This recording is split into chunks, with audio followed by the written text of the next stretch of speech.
Bonjour, donc correction des exercices 27 et 31, page 329, et c'est parti pour l'exercice 27. On vous dit que lors de ses 4 premiers devoirs en histoire, Lola elle a obtenu une moyenne de 9.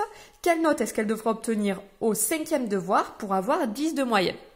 Donc si sur ces 4 premiers devoirs, voilà, qu'on ne connaît pas, on sait qu'elle a eu une moyenne de 9, et on vous dit que donc il y a un dernier devoir, et ce qu'on aimerait, c'est que la moyenne soit égale à 10.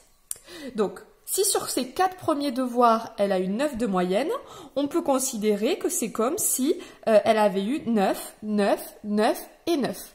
Dans la réalité, peut-être qu'elle a eu 10 et 8, que ça fait 9 de moyenne, mais on peut considérer que c'était comme s'il y avait 9. Donc, soit X, sa note au dernier devoir,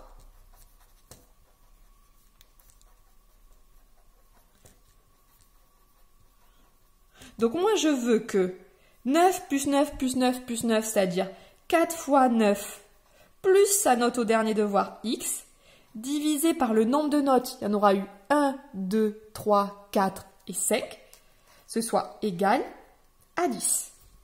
Donc très bien, cette équation, je sais la résoudre. Mon but, c'est d'arriver jusqu'à x. Première chose, c'est ce diviser par 5 qui me gêne, mais c'est pas bien grave. Diviser par 5, je sais l'enlever, il suffit que je multiplie par 5. Ça fait donc, alors 4 fois 9, il me restera ce 36 plus x. J'ai fait disparaître ce divisé par 5, égale 10 fois 5, 50. Donc x égale 50 moins 36, x égale 14.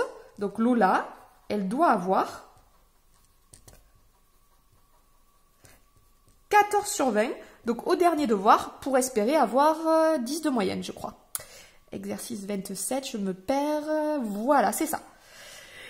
Lola, malheureusement pour nous, elle n'a pas obtenu du tout 10. Elle n'a pas du tout obtenu un 14, elle a obtenu 7. On vous demande de calculer sa moyenne. Bon, ben là, pas de difficulté. Donc, la moyenne de Lola, c'est donc une moyenne de 9 aux 4 premiers devoirs, plus 107 sur 5 notes. C'est-à-dire que sa moyenne, c'est 43 sur 5, ce qui fait 8,6. Quelle est sa moyenne? Sa moyenne est 8,6 sur 20. Elle n'aura pas atteint les 10 sur 20. On continue. Exercice 31. Alors, on vous dit que la moyenne... Donc là, on est en train d'utiliser ce qu'on appelle la propriété de linéarité de la moyenne. Donc c'est nouveau cette année dans votre 1, 2, 3 programme. Il n'y a pas de difficulté particulière, il me semble. Donc, c'est que la moyenne d'une classe, c'est 8. Donc, l'idée, c'est que si on augmente toutes les notes de 2 points, qu'est-ce qui se passe sur la moyenne? Eh bien, tout simplement, dans votre cours, on vous dit que si toutes les notes sont augmentées de 2 points, la moyenne aussi est augmentée de 2 points. Donc, la moyenne sera de 10. Ça doit vous sembler relativement facile, relativement logique. Dans le second cas, on vous dit chaque note a augmenté de 20%.